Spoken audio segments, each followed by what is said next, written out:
What's up, Miracle Fighters? I'm Roxy and welcome back to the channel. So today, I'll be showcasing my D-Standard Baromagnes deck, updated from the latest support. And here we have Peter. Okay, so he'll be helping me lay out the cards. Yep. Starting off with the right deck, my starter is Uncanny Burning because I think its aesthetic fits the deck best. The Great One used to be Deep Sonica, but ever since Amending was released, it has been my go-to for the right deck since it gives you the ability to choose when you want to soul charge. So with Amending skill, you can have an extra soul charge compared to if you use Deep Sonica. For the Great Deuce, it's still Electro Spartan. His effect is, when rolled upon by Baromagnes, you can put a card from your hand into your soul, draw a card, and soul charge one. So this will add 2 cards into your soul, which is one that you put directly from hand to set up future plays and filter, and the other one by the soul charge ability. So it's not too bad and guarantees you can reach a minimum of 5 soul once you reach grade 3. On the rear guard circle, Electro Spartan also has the ability to counterblast 1 and soul charge 2. There are cards that can add cards from soul to hand, so this effect can sometimes come in handy if you need just a bit more soul. Finally, a grade 3 in the right deck is our deck's main boss, Master of Gravity Baromagnes. His effect activates depending on the number of cards in the soul, just like a typical DI boss. So, when Baromagnes attacks, you can counterblast 1, activate the following effects. So if you have 5 soul, draw a card, 10 soul, you can give your Vanguard an additional 10k power and 1 crit. And finally 15 soul will unlock his ultimate effect, putting all rear guards from you and your opponent's field into your soul, and then you can call 2 cards from your soul, they get 10k power until end of turn.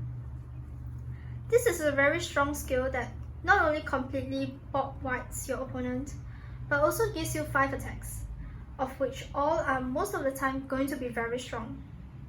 If you can reach this stage, Baromagnes will already be a 23k double crit attacker, and especially if you're going against a grade 2 Vanguard, combined with the 5 attacks, it can be really scary.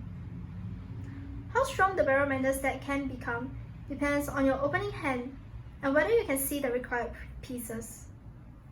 If you open a God hand and can hit 15 on first grade 3 turn, you most likely can win. If you don't, and can only reach 10, then you have to hope by the second grade 3 turn that you'll be able to hit 15, otherwise the deck can be outpaced and out-aggroed by other decks. In other words, the deck is one step closer to losing for every turn spent without reaching 15 soul. As a result, many may consider the deck a glass cannon and inconsistent, but so far, I have managed to reach 15 soul by turn 4 more than I have not, and there are also ways that the deck can sustain in longer games, which I'll share as we continue in the profile. So that's the right deck, and now let's move on to the main deck. So starting off with the grade 3s, so unlike other decks, which are most of these standard decks that want to max out on personal right, Baromagnes deck can actually opt to play less P-rights, because the piece reliance of the deck means that we prefer to see more soul charge pieces rather than have a hand clogged up and limited in place by persona rights. Persona riding may also bring us one step closer to decking out if we're not careful. So I only play 2 copies in the main deck, enough to see it later rather than early. Next, I max out on Phantasmal Magician Curtis. Curtis is one of the best soul chargers for Baromagnes, being a free 13k brother soul. There's not really much to say about him. If you see him, just call him down on turn 3, he can add soul and also hit Vanguards unboosted. The secondary effect to give the front row 5k for 2 counterblasts is most of the time too costly to use, though in very specific situations, if you just need some extra power to go for a game and won't be able to survive, then it may come out. Otherwise, the free power up from this next card is way more worth it. So this is Barrow's new order from set 7, known as Magni Reversal Breaker. You may play this card for 1 Combo Blast if your Vanguard's Baromagnes. When played, soul charge 3, and your Vanguard gets the additional ability, which is continuous. All your front row units gets 5k until end of turn. This effect is given to Baromagnes himself, which means that the 2 additional units you call out using his effect will also get a 5k, making it sort of like a mini Persona, right? This turns Baromagnes into a 28k 2-crit Vanguard, making it much harder to gun. So previously, Baromagnes hits for 23k, which can potentially be stopped by a single anti-crit effect Q, which guards for 38k. Now, 28k demands 30k shield from the opponent to guard for 2 pass, which pretty much always requires 2 cards or more. Finally, I also play 1 copy of the Final Rush order, Pandemonium Tactics.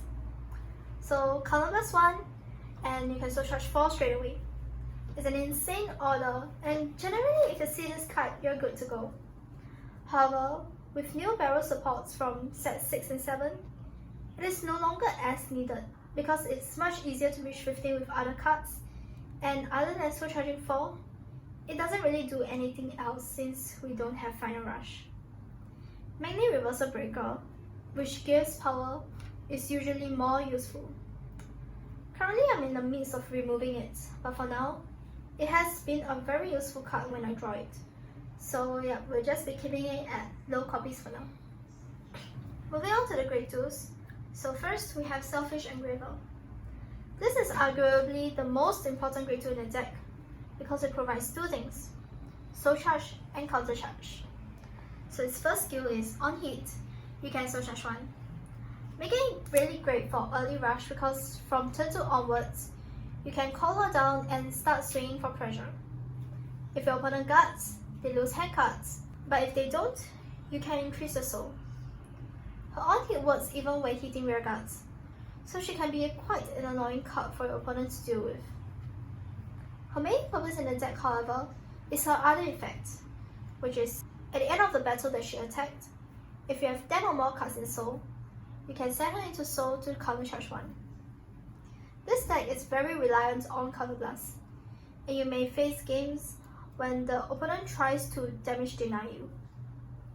Most of the soul charge cards in the deck use counterblast, such as Orders, Amandine, Baromagnes himself, so having an on-demand countercharge is really good. And since Baromagnes himself already sucks in all rear guards, her disappearance into the soul doesn't really matter. Our next grade 2 is Cutting Sword Dance Chagra, another amazing utility card for the deck. Chagra has technically 2 effects, both of which activate when he's on place.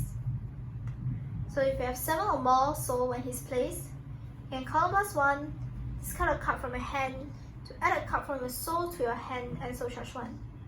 So basically you filter, it's a kind of a filter, and it's a way to toolbox whatever you need that has been soul charged, and has helped me so many times to either retrieve an extra piece that has been soul charged, or a sentinel to help me tide through one more turn.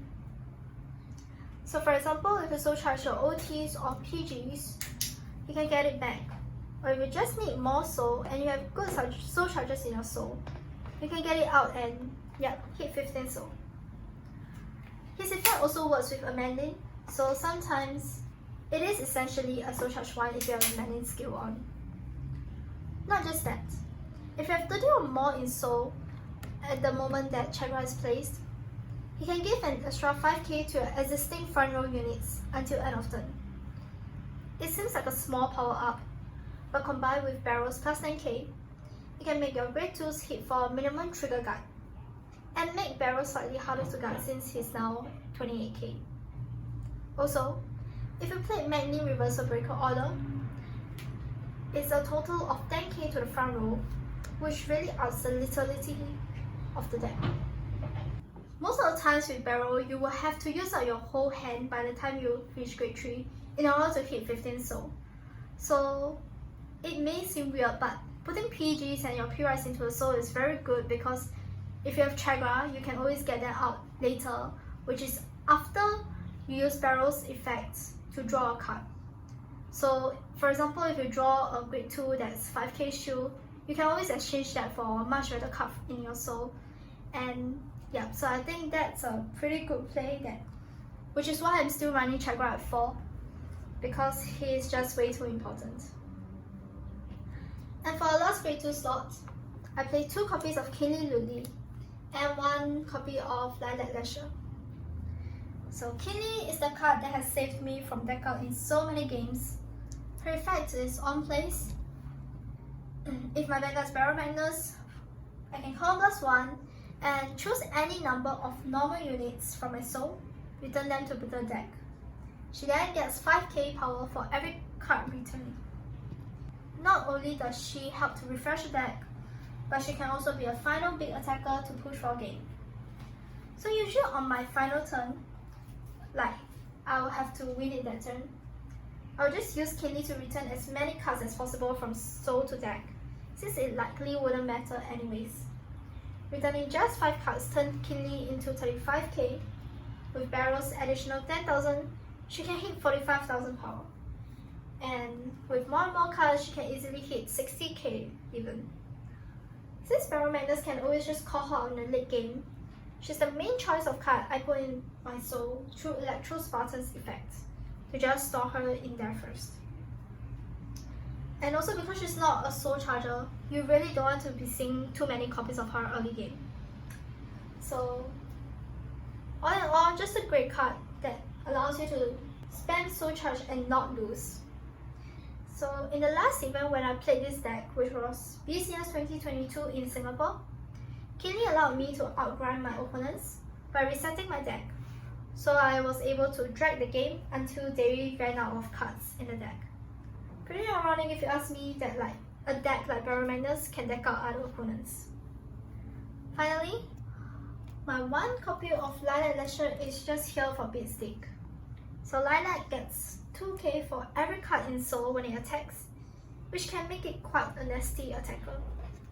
So to balance this out, her base power is 2000, with 10 soul is 22k, which is quite alright, but at 15 soul he's already up to 32,000, and with Barrel's effect he can hit 42k or more. This is really amazing as it adds more finishing power to the Barrel deck, and the bonus is that the power up effect is completely free. Okay, so these are the grade 2s that we play in the deck. Very important tech cards over here. So with the grade 2s out of the way, now we have our grade 1s. First one is the Fudol Amandine. Beautiful card. This card single-handedly sped up the soul charging ability of the Baromagnes deck. So her main effect is activated until end of turn. If you would soul charge by a card's ability, can increase the soul charge by 1 with 1 Corner Blast. This would change your Brainwash skill into soul charge 2, your Curtis into soul charge 3, and your other auto Magni Reversal into a soul charge 4, and Pandemonium into a soul charge 5. Although if you do the math, you can hit 15 much easier. The goal is to play your soul charge pieces on the turn you see her, so you can one-shot generate mass soul. Besides that, Amandine is a good 18k booster attacker if you have 10 or more cards in soul, which is pretty easy. And of course we are playing the Brainwash Swirler, which is going to be reprinted really soon. His effect is really simple. On play, soul charge 1, and if your Vanguard is grade 3 or greater, he gets 5k for each soul charge you perform until end of turn. Combined with the rest of the support cards as well as Amandine, it's very common to see a 58k Brainwash Swirler on your first grade 3 turn. Since soul charging 10 means that Brainwash has a power up of 50k. This is insane, and if you're going first, good luck to your opponent, who will likely be pushed to 5 with your potential 5 attacks. So one interesting way you can use the high power of Brainwash is to force on hits as well. Okay, so now we would like to show you guys a little combo in which Selfish is really good in, or actually rather Brainwash is really good in. Alright, so it's our turn 3. So discard 1 card for right deck because you can only play 1 order per turn. And then we go into Baromagnes. Next, Selfish Electro skill. 1 card from my hand to the soul. Draw, soul charge. Okay. Then Amending is our next target. Skill count +1 adds 1 to every soul charge. Then we call Brainwash Swirler, different column. And so this is a soul charge 2. Right. Okay. Next, play the order. Count +1. Soul charge 4. Alright. And Vanguard gets the ability from roll +5 if it's 10 or more soul. And then we will call. So right now we have 1, 2, 3, 4, 5, 6, 7, 8, 9, 10, 11 soul. Yes. And how many cards have you soul charged for our main phase so far? 6, right? So this gets plus, for now, 6 plus 60. Okay. Okay. That's 30. Actually plus 30, 6 times 5. Then we have Pony in soul, so we'll use Pony for a 3 card soul charge. Okay. Okay. Then. So nothing right else? now, plus another 15, right? Yeah. So it's 45. Plus 45. And number of cards in our soul is 2, 3, 4, 5, 6, 7, 8, 9, 10, 11, 12, 13. So we're just missing 2. Nothing else can soul charge because we have no more counterblast. Yeah, so we just call a Soulfish and the thing right, Chagra is a good. So Chagra skill, Flower +5. So this is on first grade return. Your flower already gets plus 10. With the order, right? Yeah. So first attack, we can either go Chagra or Selfish, but let's force on hit because we really want to hit 15. Yes. Okay, so now we have Brainwash boosting Selfish, which forms a column of 58k, pretty much a Sentinel optic. If they let it hit, Barrow will hit 15 soul, and if they use the Sentinel on this, Barrow still has the double crit and plus 20k in total. So all in all, you're in a pretty good spot. Yeah. Yeah, so basically what will happen after this attack will almost always hit unless they PG. If they PG, then too bad for you, right? But also they maybe have to now take the double crit Vanguard. But if they hit, then let's say we soul charge 1, we're up to 14 soul and Selfish skill. Yeah. Counter charge, 15 soul, and you're able to use Vanguard's effect. Okay. So finally, just 4 PGs. Whether or not you choose to use Elementaria is up to you. And also because Kingly can only return normal units. So your Elementaria would not be possible to return to the deck, but you can still fetch it out with Chagra. So it's up to you. And finally for the triggers, it's just 7 crits, 4 draws, and 4 heals. Yeah, and 1 over. Okay, so I try to play as many crits as possible because Barrow is a very aggro deck, and if the opponent ever ends up no guarding the Vanguard, there's a chance to just one-shot them by checking enough crits. So I play draws over fronts because this deck is very piece reliant. You want to increase the chances of seeing your pieces through draws.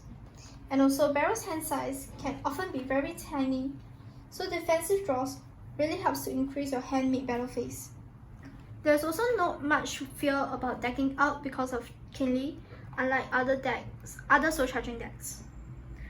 For heals, you can definitely consider effect heals. I'm just playing regular 15k heals because I haven't tested others to determine how much I like them.